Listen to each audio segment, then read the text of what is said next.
Boa noite a todos.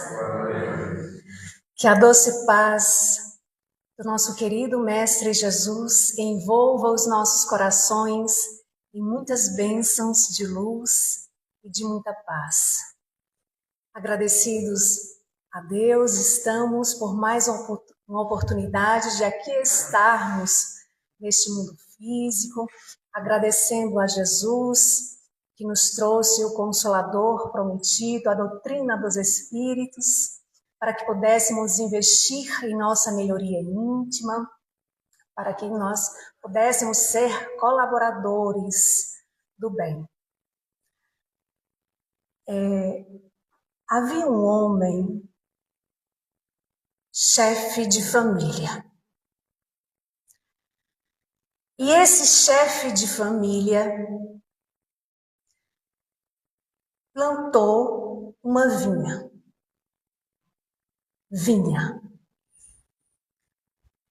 E após plantar a vinha, cercou essa vinha. Cavou com largar, uma espécie de instrumento para pisar as uvas. E depois ele construiu uma torre de guarda. Quando tudo estava pronto, ele arrendou, alugou essa vinha aos vinhateiros, aos lavradores. E ficou acertado que no tempo da colheita ele iria mandar ali os seus servos, os seus servidores, para receber os frutos. Então, ele viajou para o exterior. No tempo da colheita, esse dono da vinha envia os seus servos, os seus servidores. Só que esses servidores, ao chegarem lá, eles foram presos, foram espancados, mortos. Então o senhor da vinha, sabendo o que houvera acontecido, disse: então agora eu vou mandar um grupo maior de servidores. E esses servidores, ao chegarem lá, também foram presos, espancados, mortos. E aí o dono da vinha disse: agora só me resta mandar o meu filho, o herdeiro. E o dono da vinha, então, manda o seu herdeiro. O que aconteceu com esse filho? Foi perseguido, foi preso, espancado, morto. Agora imaginem que nessa história, que nesta parábola, o dono da vinha é Deus. A vinha é a sua lei, que ele estabeleceu para que pudéssemos cultivar essa vinha em nossos corações. E então poder produzir os frutos desejados. Quando é que não produzimos os frutos desejados? Quando nos afastamos dessa vinha, dessa lei. E os Espíritos vão nos lembrar na questão 614 de O Livro dos Espíritos, que essa lei é a única e verdadeira felicidade do homem, porque nos indica o que nós devemos fazer e deixar de fazer. E só nos tornamos infelizes quando desta lei nós nos afastamos. Então, através de nossas escolhas equivocadas, nós costumamos plantar sementes doentes. E uma vez as sementes adoecidas não podem dar frutos bons, sadios. Mas vejam vocês que nesta parábola, a torre de guarda, ela é construída. E essa construção simboliza a proteção de um pai que zela por nós, que zela pela sua criação. Os vinhateiros são os homens em sua jornada evolutiva. E Allan Kardec vai nos dizer que os vinhateiros são os homens que devem ensinar e praticar a lei. Ou seja, somos todos nós que já temos do conhecimento e que devemos agora, com a luz do conhecimento espírita, colocar em prática aquilo que a gente vai aprendendo, para fazer multiplicar em outros corações através de ações renovadas no bem. E os servidores? O que simboliza os servidores da vinha? Os servidores simbolizam os profetas do Antigo Testamento, os mensageiros divinos, que antes da vinda de Jesus foram enviados por Deus para orientar as criaturas, a humanidade. E o que foi que fizeram com esses servidores, com esses mensageiros, com esses profetas? Perseguiram, prenderam, mataram. Eles não respeitaram sequer o filho do dono. Quem simboliza o filho do dono da vinha? Jesus. Eles não respeitaram sequer Jesus. Mas ao final da parábola, Jesus pergunta: vocês nunca leram as Escrituras? A pedra que os construtores rejeitaram é a pedra angular, a pedra do equilíbrio, aquela que teve um destino trágico nas mãos dos homens. Então Jesus anuncia, e nós encontramos nos evangelhos de Mateus, Lucas e Marcos.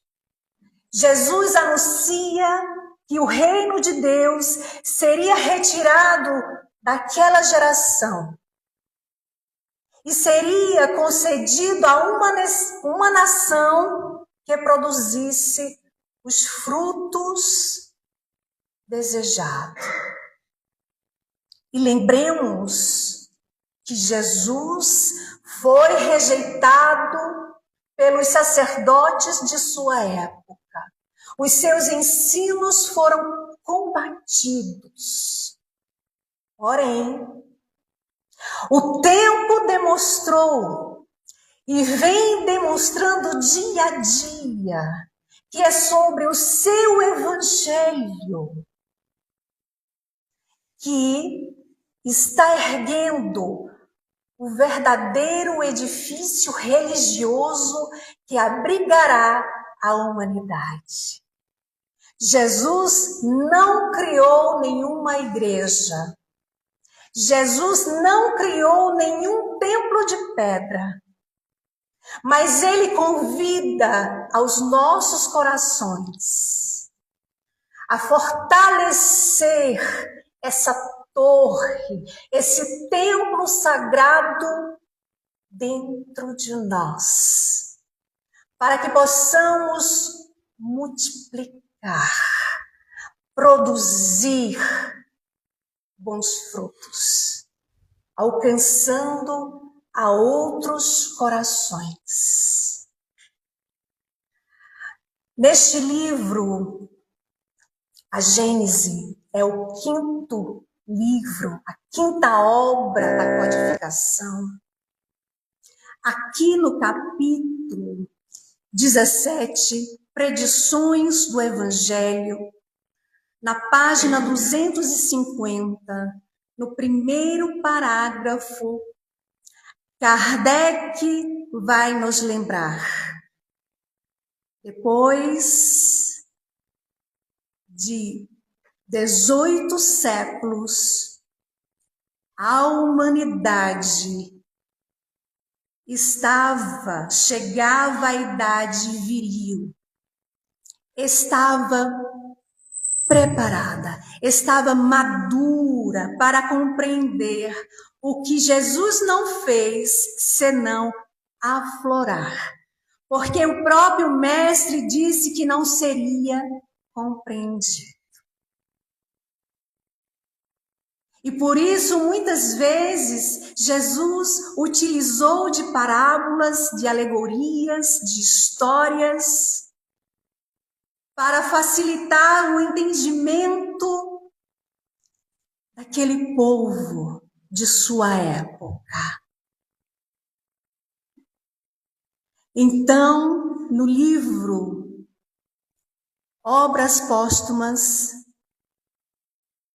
na segunda parte, na página 291, no subitem, nós vamos encontrar, em 17 de janeiro de 1857, na casa do senhor Baldim, um espírito amigo identifica-se pelo nome de Z. Então, o que aconteceu?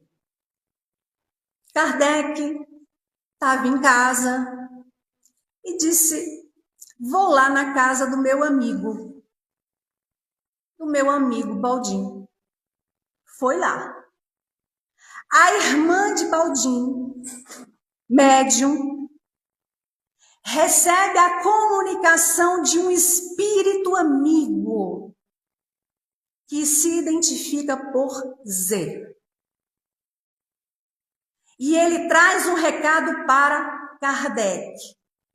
Ele diz a Kardec: nesta existência que você se encontra, não verás mais do que uma aurora, um início, um princípio do êxito da tua obra.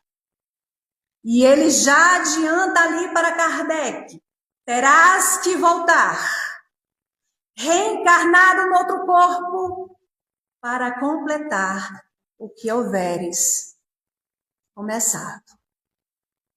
Então, terás a satisfação de ver em plena frutificação as sementes que houveres plantado, espalhado pela terra. Não dava mais tempo. O que era que aquele espírito estava dizendo a Kardec?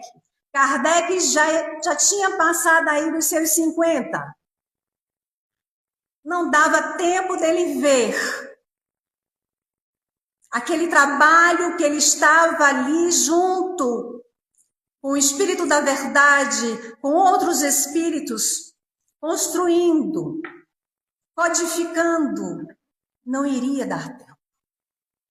De fato, Hippolyte Léon Denis Rivaio, Allan Kardec, desencarnou no dia 31 de março de 1869. E foi somente 41 anos após a sua partida, que nasce no dia 2 de abril de 1910, na cidade de Pedro Leopoldo, em Minas Gerais. O nosso querido Francisco Cândido Xavier, o nosso Chico. E com sua mediunidade extraordinária, o Chico psicografou mais de 400 obras. Então, finalmente, o Espiritismo finalmente encontrou terreno fértil para frutificar, para espalhar para o mundo inteiro,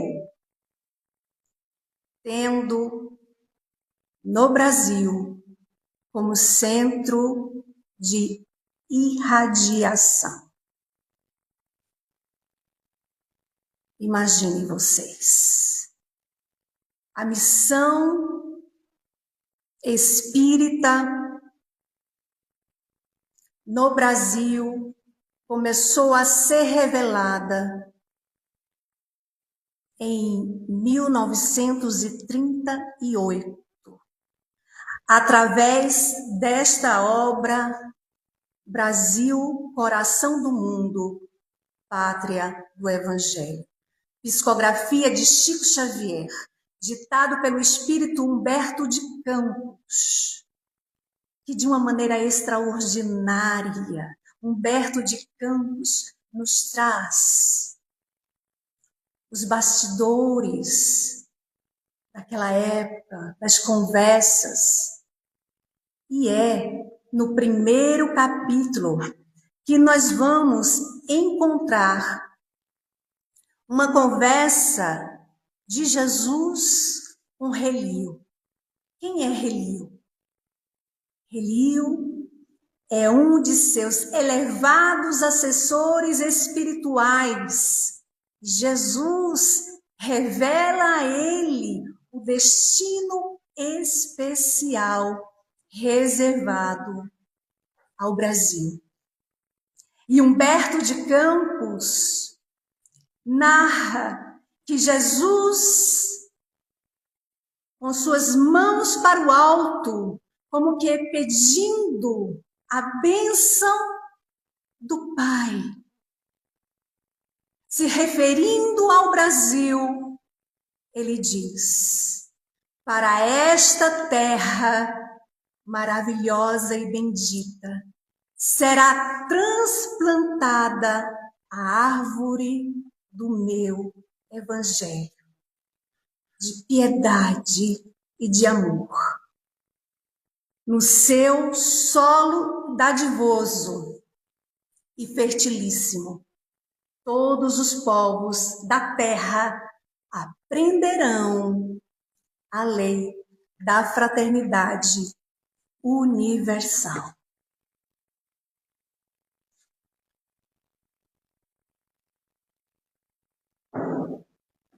A lei do amor, a lei da caridade. Não é? E aí a gente volta para a parábola. A parábola dos vinhateiros homicidas, contada por Jesus.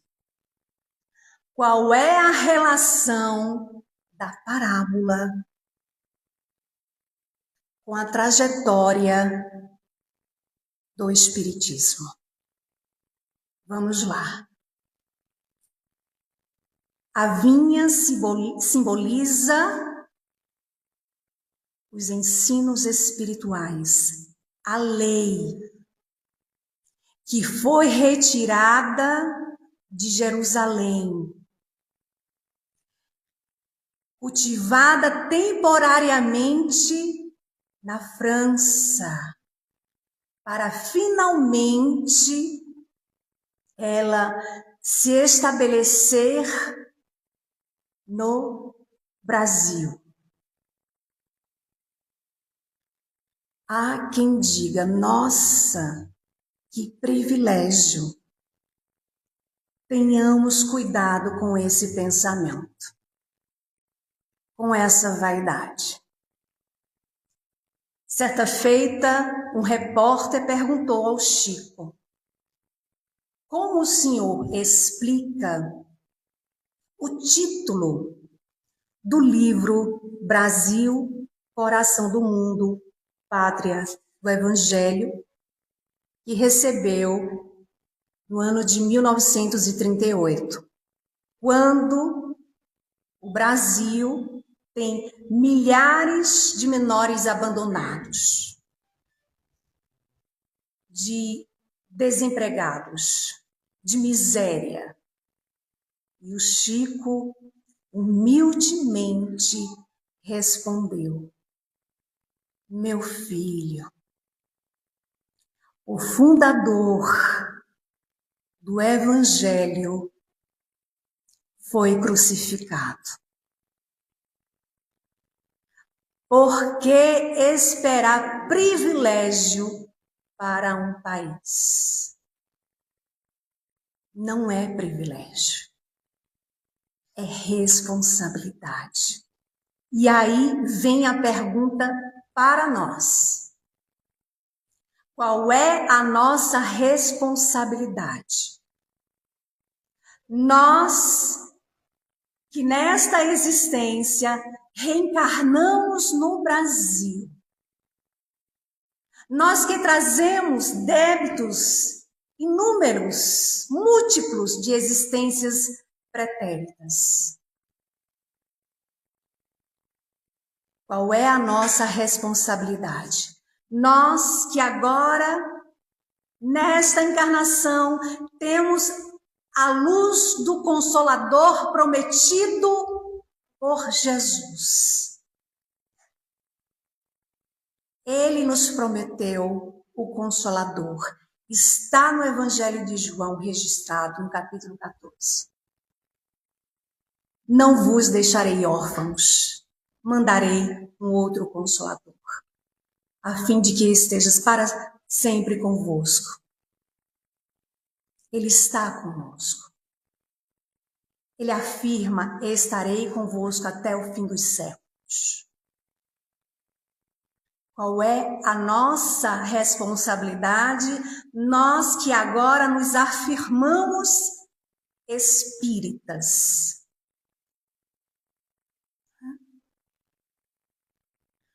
Nós que com a orientação do conhecimento espírita e o amparo do Cristo, temos a chance de cultivar em nossos corações a vinha, a lei, para que possamos produzir os frutos espirituais que Jesus espera de cada um de nós. O que estamos semeando no jardim dos nossos corações? O que estamos fazendo com essa lei, com essas sementes que nos foram dadas. Ao retornar ao livro, a Gênese, na página 250, agora no segundo parágrafo, Kardec, então, vai nos dizer que algumas palavras do Cristo estão veladas sob alegoria, por tudo que se refere à regra de conduta, relações do homem para o homem. Então, Kardec dirá: os princípios de moral dos quais fez a condição expressa da salvação estão claros, explícitos e sem ambiguidade, sem dúvida. Ele está nos dizendo que mesmo o Cristo utilizando de alegorias, de parábolas, de histórias, ele sempre apresentou o roteiro seguro para a nossa salvação, ou seja, a nossa reparação, a nossa transformação. E aí Kardec, que ele faz? Em seguida, ele vai nos indicar o capítulo 15 de O Evangelho segundo o Espiritismo. Qual é o título do capítulo 15 do Evangelho segundo o Espiritismo? Qual é? Fora da caridade não há salvação. E no último item, no item 10, Instruções dos Espíritos, há uma mensagem do apóstolo Paulo. E o apóstolo Paulo, ele vai dizer assim para a gente: Espírito, vamos prestar atenção? E ele fala: meus amigos, agradecei a Deus que vos permitiu pudesseis gozar da luz do Espiritismo. Não porque só aqueles que a possuem podem ser salvos, mas porque, ajudando-vos a melhor compreender os ensinamentos do Cristo, ela vos faz melhores cristãos. Fazei, pois, que, em vos vendo, possa-se dizer que o verdadeiro cristão, o verdadeiro espírita e o verdadeiro cristão são uma só e a mesma coisa. Porque todos aqueles que praticam a caridade são os discípulos de Jesus. Qualquer seja o culto que pertençam, não importa. Certa feita, uma senhora, ela estava muito angustiada porque o seu marido não era espírita.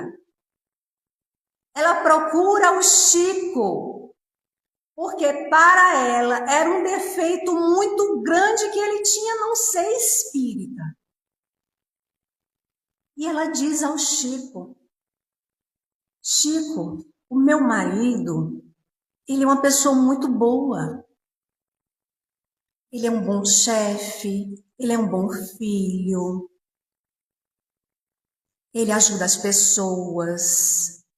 Ele escuta as pessoas. Ele faz muita caridade. Ele é um excelente marido. E o Chico já estava, meu Deus do céu, que defeito é esse? E ela disse: Chico, você acredita que o meu marido, tão bom, não é espírita? E o Chico disse: minha irmã, se ele é tudo isso que você está dizendo, ele não precisa ser espírita, de jeito nenhum. Quem era que precisava ser espírita? Ela, que estava na casa espírita e não entendia que o objetivo da doutrina espírita é a formação do homem de bem. É a formação do homem de bem. Não é? Então, o que nós estamos fazendo com essas máximas da caridade? O que é que eu entendo por caridade? Será que eu entendo que caridade é... Eu acho que eu vou arrumar o meu guarda-roupa. Vou tirar algumas roupas ali que não estou precisando, vou juntar com os sapatos e vou doar. Será que caridade é... Hoje eu vou lá no centro ajudar o seu Sebastião lá na sopa. Será que caridade é fulano está precisando de ajuda financeira, eu vou dar a minha parte, né? Porque ele está precisando.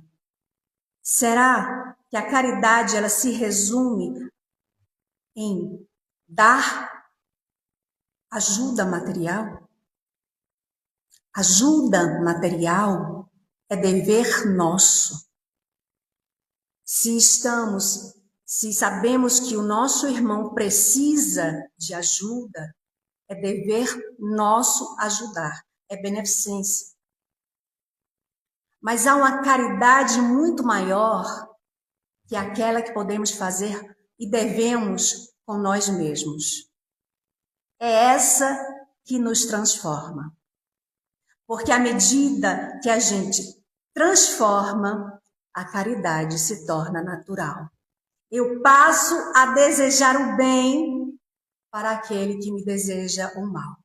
Eu passo a orar por aquele que me calunia, que não gosta de mim, que não foi com a minha cara, que não gosta das minhas palestras. Eu passo a querer bem. Eu passo a olhar para o outro como filho de Deus. Todos nós somos. Eu passo a lembrar do Cristo e dizer, Senhor, diante dessa situação tão difícil, o que faria tu se estivesse no meu lugar? Como gostaria que eu agisse diante dessa situação? Eu passo a lembrar dos ensinos de Jesus, do seu amor, da sua fraternidade, da sua solidariedade, de quando ele recomendou aos apóstolos para converter pela doçura, pelo amor, pela humildade. Eu passo a entender a regra áurea que ele nos ensinou.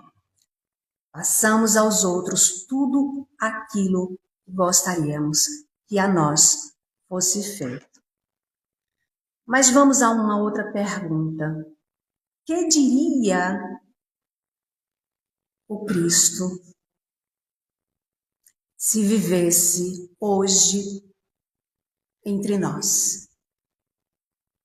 Que diria o Cristo se visse que ainda ambicionamos a posse, o dinheiro, os títulos, os diplomas? Que diria o Cristo se visse que ainda eu penso só em mim e nos meus? Mas eu tenho que pensar só na minha família mesmo. O outro é o outro que se resolva. Mas Jesus, quando nos ensinou a oração dominical, como é que ele inicia? Pai Nosso. E essa oração, ela deve ser estudada, meditada, sentida. Porque quando Jesus nos lembra, ao dizer Pai Nosso, ele está, na verdade, nos dizendo, olha, não esqueçam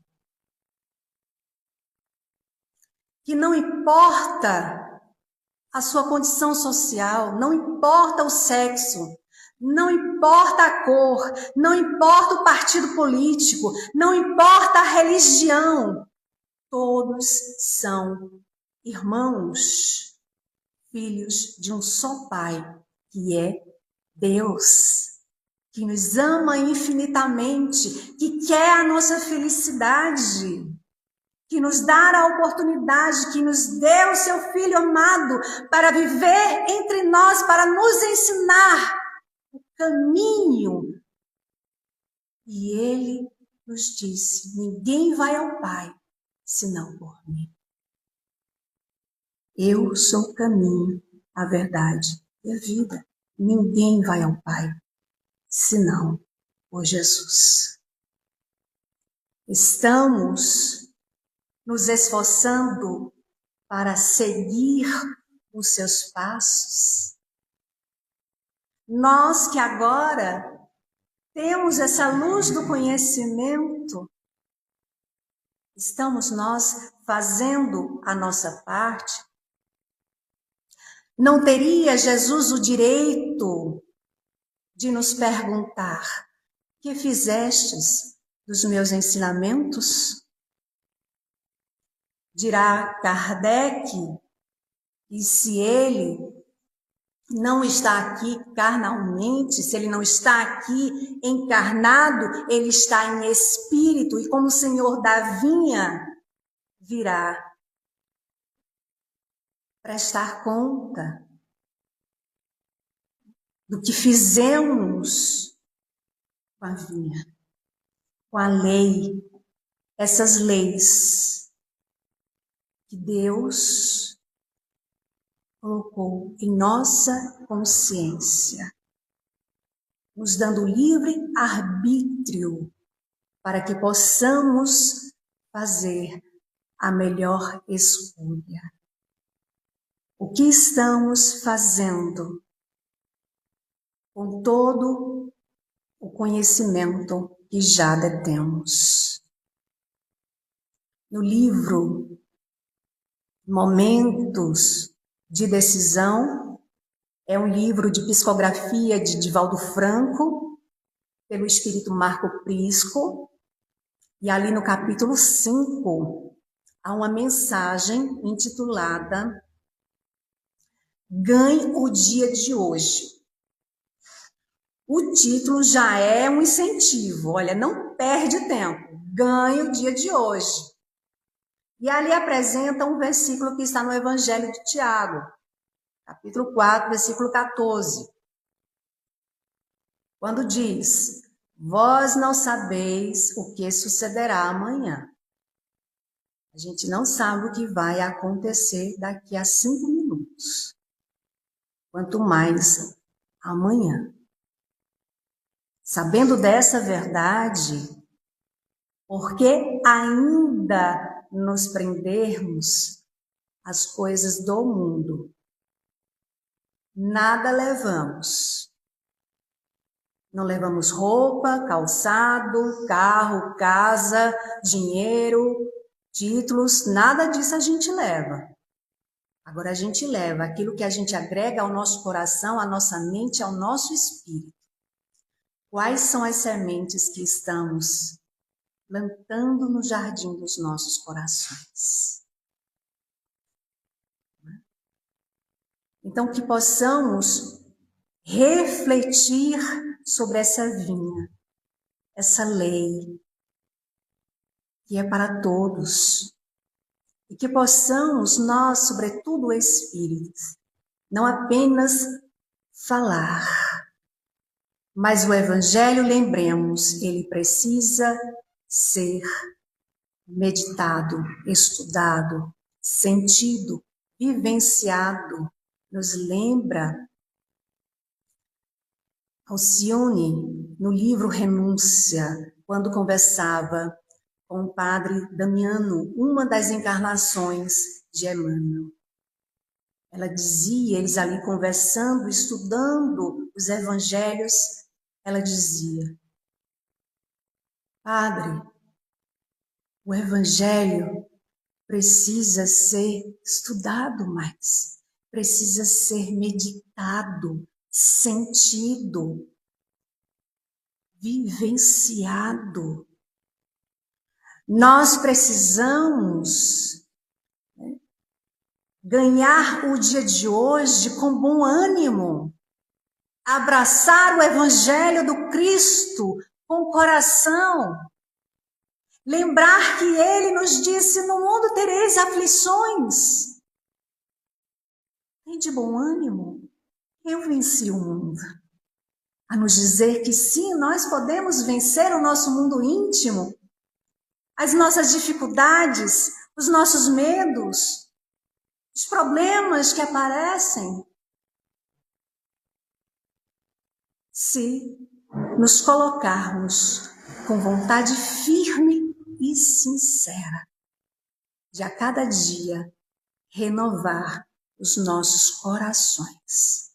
Que Deus e Jesus abençoe a todos os corações, muita paz, muita luz.